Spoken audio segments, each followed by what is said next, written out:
Hello, voters. I'm Brian McCrone with NBC 10 Digital. I'm here with NBC 10's political reporter, Lauren Mayk, and today we're talking the 2022 midterms here in Pennsylvania. Another big week of happenings. It seems like we're going to be in for that for the next, for the rest of the year, Lauren. I think pretty much the rest of the year. Yeah, we're jumping right into the two big races here in Pennsylvania that we've been following, and we're going to follow all year long. Is the governor and U.S. Senate races here in Pennsylvania. Those are the top of the ballot tickets. Lauren's been following them all since last year when candidates started running.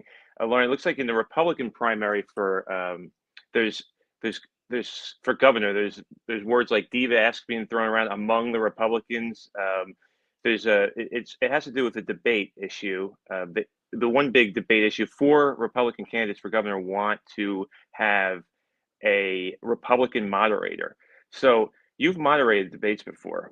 What is it about, why do journalistic organizations, shy away from having registered Republicans or registered Democrats on the when they host debates? Well, when you approach these things, you certainly want to make sure that you are approaching it with fairness.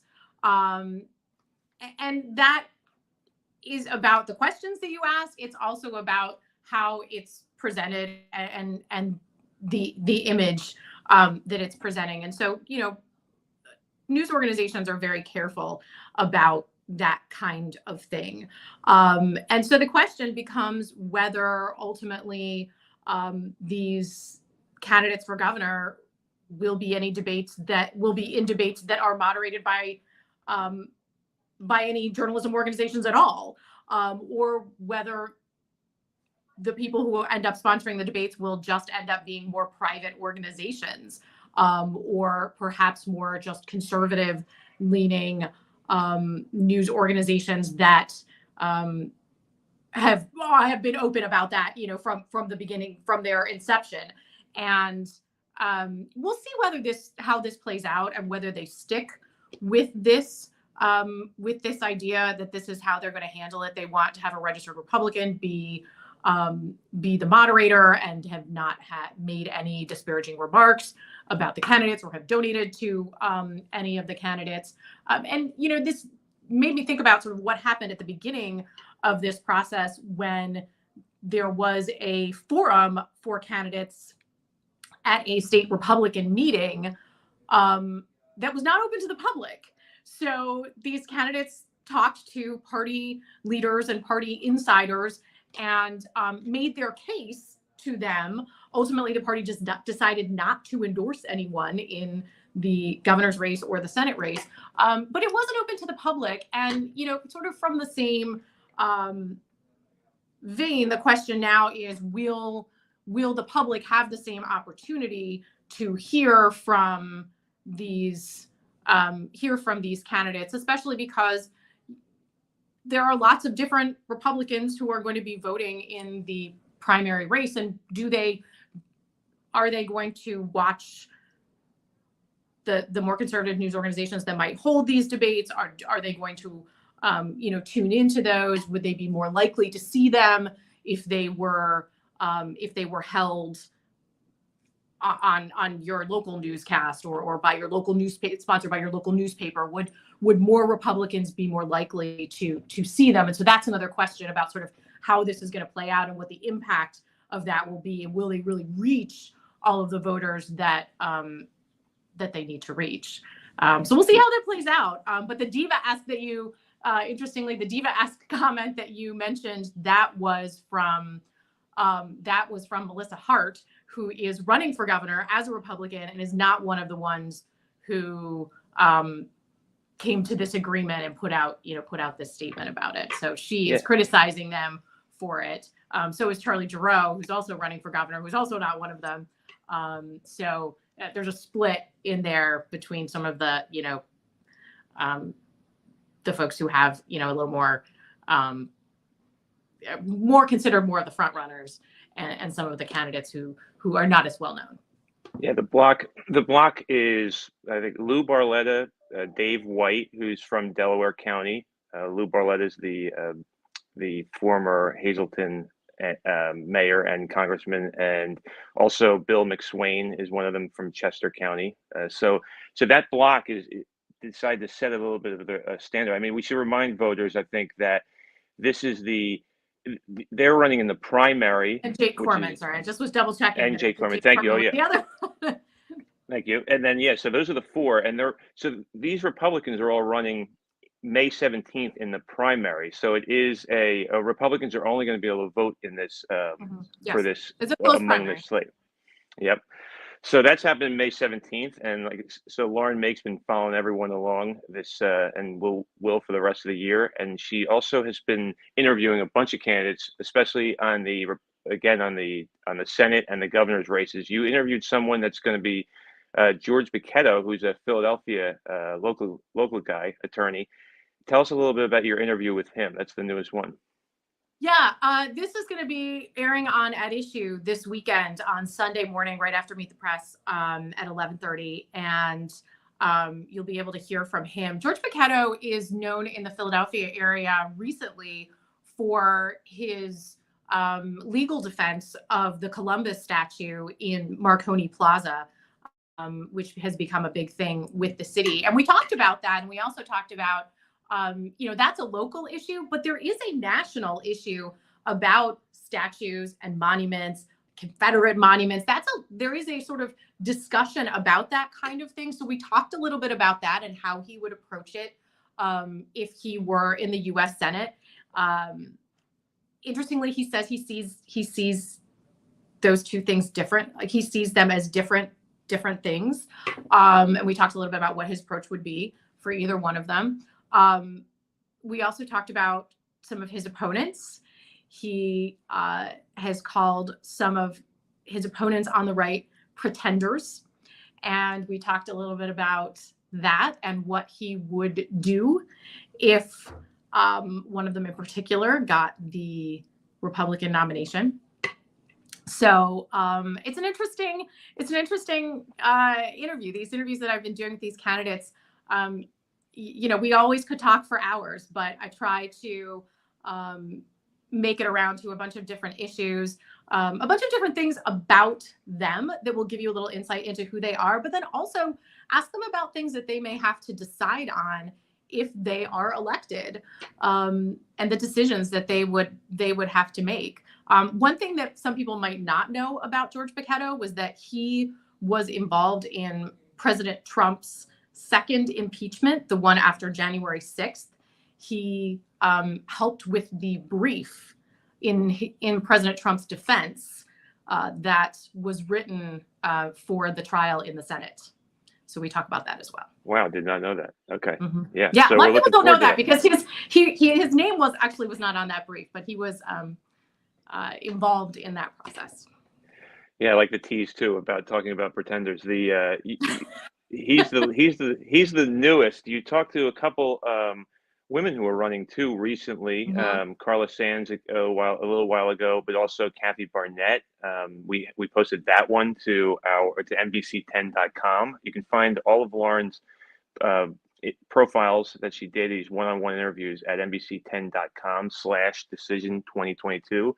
Again, we're talking about the big midterms here in Pennsylvania, the two top of the ballot races in particular, the governor's race and the U.S. Senate race.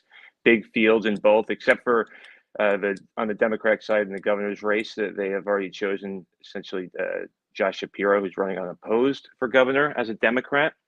But on the Senate side, it's packed full, both for Democrats and Republicans. There seems to be, the ads are really starting to fly now ahead of this May 17th primary, right? I think we have a couple we wanted to show everybody. The first one so Dr. Oz is running for Senate in Pennsylvania. Let's fire up that one and see what his ad was all about.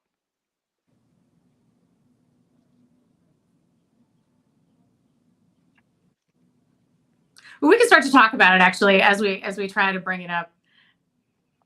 There it is. Do you want to play the audio full, Brian, or you want me to just talk about it? Yeah, let's see.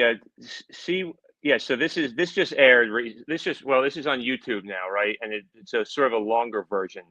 Yeah, Lauren, Yeah, tell us a little I bit would about what. expect we'll see a shorter version maybe airing at one point on TV, but Right. this is the long version that that Oz tweeted out yesterday, and it is anti Dave McCormick.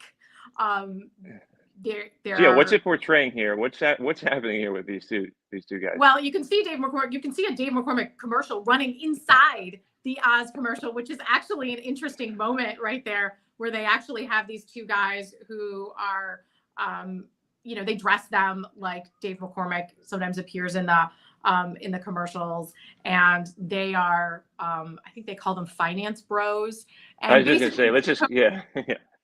yeah, they're supposed to be guys who are wanting to emulate Dave McCormick. And So Dave McCormick was the CEO of one of the largest, if not the largest, hedge fund mhm. in America. It's called Bridgewater. It was based in Connecticut, right?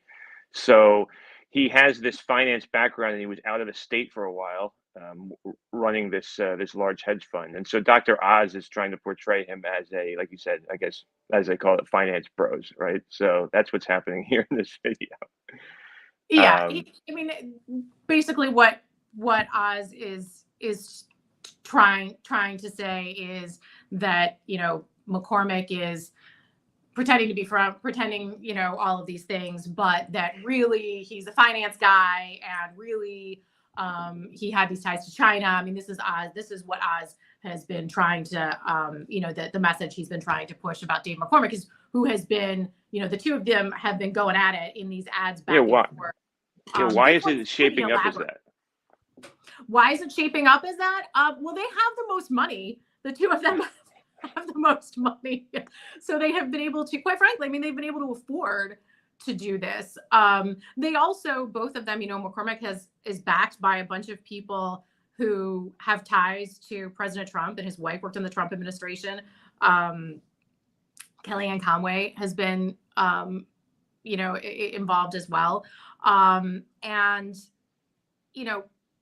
Oz has ties to President Trump. He was President Trump appointed him to a sports commission, and they've known each other for a long time. So you've got these two guys who have sort of ties to the Trump world, vying for this. But that ad is pretty elaborate, and kind of ratchets things up a little bit. It'll get some attention. Yeah, it's kind of good. We didn't with the whether or not we have volume on that, we could sort of get the sense of what's going on in that ad. We also have so that's in this big battle brewing between two of the moneyed candidates on the Republican side in the Senate race, Dr. Oz and Dave McCormick. That's happening on the Democratic side. One of the front runners, the man with the most money on the Democratic side, John Fetterman. He is the progressive lieutenant governor for Tom Wolf. He also just ran an ad that is now appearing, and is we found it. We got it on YouTube. I think if we can fire that one up and just take a quick look at that one. This is the 30-second ad that you'll see on TV. So there he is. Yeah. So it's talking about and that image right there, that's interesting. This is a sort of biography ad, and it's not the first one that he's done, talking about how he was the mayor of Braddock, and then talking about how he went to Harrisburg. But it does include in it a hug with Governor Tom Wolf, which is interesting because one of the questions, will be sort of how much of Governor Wolf's term will he embrace? How much of what Governor Wolf did as governor will Lieutenant Governor Fetterman embrace and defend and take responsibility for? And the fact that he included that in this piece is interesting. Right. So yes, it's Fetterman as the progressive the progressive mainstream, if that's that.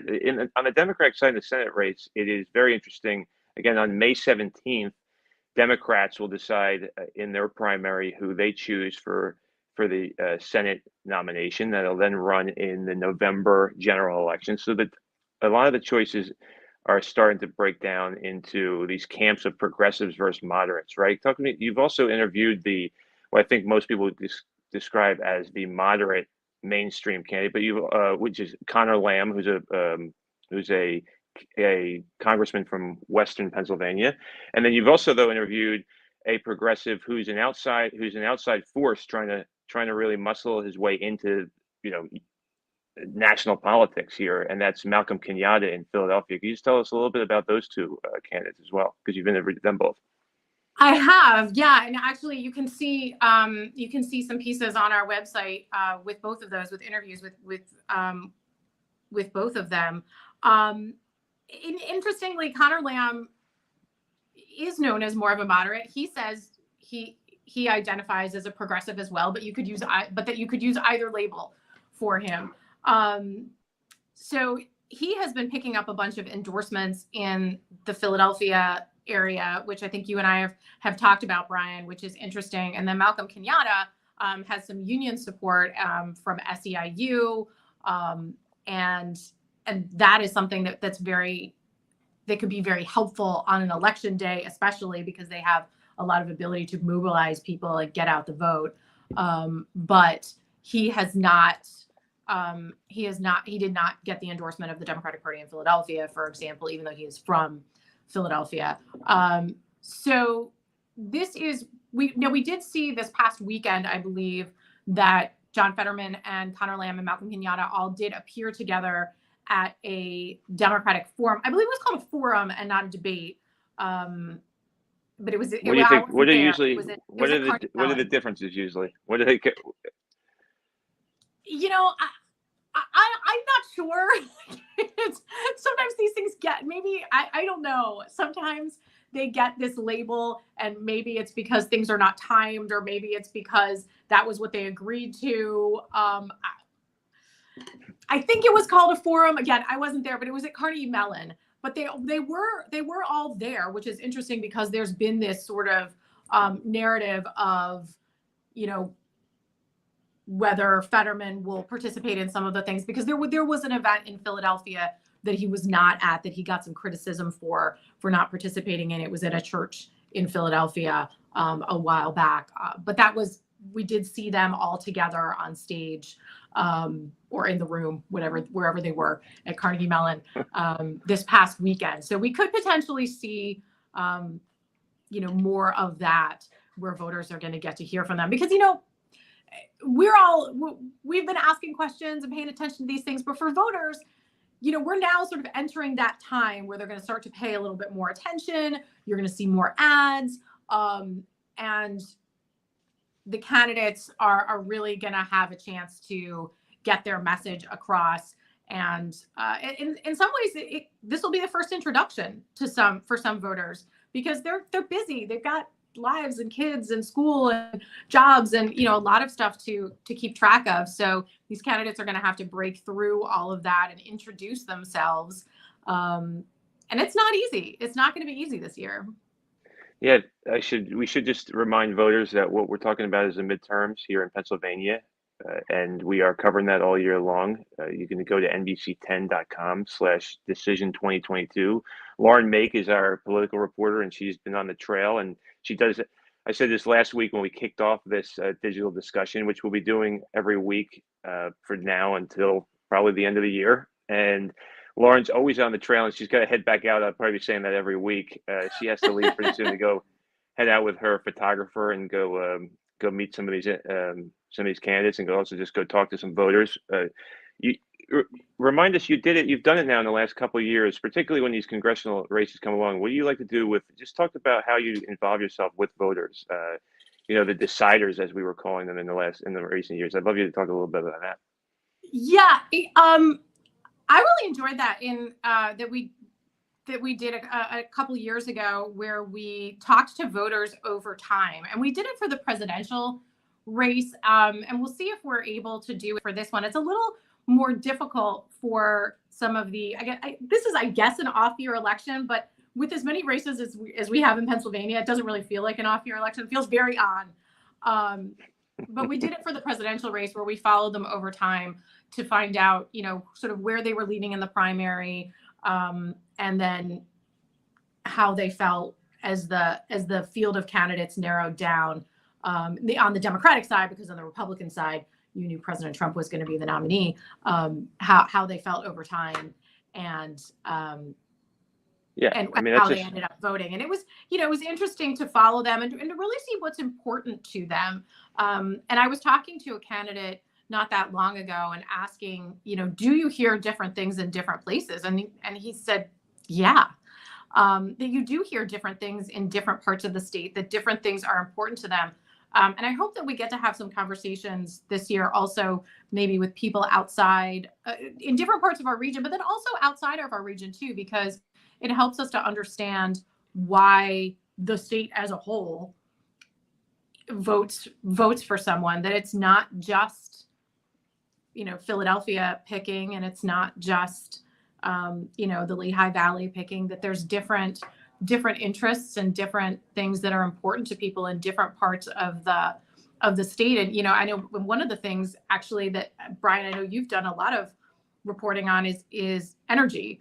And that is something that you hear Republicans talk a lot about. You hear them talk about energy and natural gas in Pennsylvania and that industry. And it's not something that you hear as much about in this area, but it's really important in some other parts of the state. So, different things are going to resonate differently in different places. And sometimes you might hear a candidate talk about something and it's like, wait, why are they talking about that? Well, maybe it's not relevant in Philly, but it might be more relevant in other parts of the state, and they're, kind of talking to a larger audience. You're right. Whether it's, vast areas of Pennsylvania rely on the Marcellus shale and natural gas drilling as a huge part of the economy, whereas in southeastern Pennsylvania, school choice is the bigger issue. So yeah, you're right. It's very diverse. In South, like I said, I know you have to go soon, so I just wanted to touch on one other issue. I know you'll also be touching on U.S. House races throughout the year, especially leading up to these primaries. But on another local level as well, we should mention that Bobby Heenan, the Philadelphia councilman who resigned last year, earlier this year after being convicted last year in a public corruption trial, he's left office, and so they're going to fill his position on the May 17th primary. So Democrats in Philadelphia will have a chance to vote for Bobby Heenan's replacement.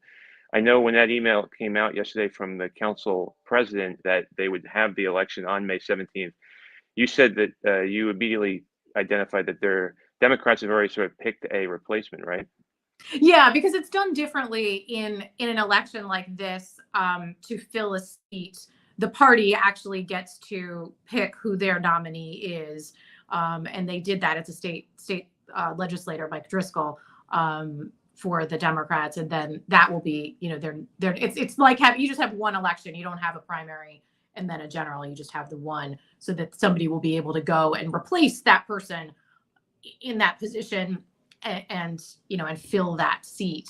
And so that will happen May 17th, which it's not surprising that it would be the same day. A lot of times that happens for convenience, and also just, it can be expensive to run an election. And this way, it's all done at one time. Great. Yeah, so we touched on the local list of elections as well that will be happening on the primary in the 6th district of Philadelphia. So just to remind voters, we're covering the midterms all year long. The big date coming up for us, of course, is the May 17th primary, and voters, whether you're Democrat or Republican, will get to pick your candidate for the general election in November in all the congressional, U.S. Senate, and governor's races. And so and Lauren's got to head back out there and interview some more candidates and talk to some more people on the street about these huge elections. Next week we'll do this again. We'll talk issues as well that's influencing these elections. We'll take a look at some more of the spending by the candidates as that ramps up. But thanks again, Lauren, and that's it for your update this week, voters. Stay tuned all year long to NBC 10 and NBC10.com / decision 2022 for all the news on the midterms. So thanks a lot, everybody. Thanks, Lauren. Yeah.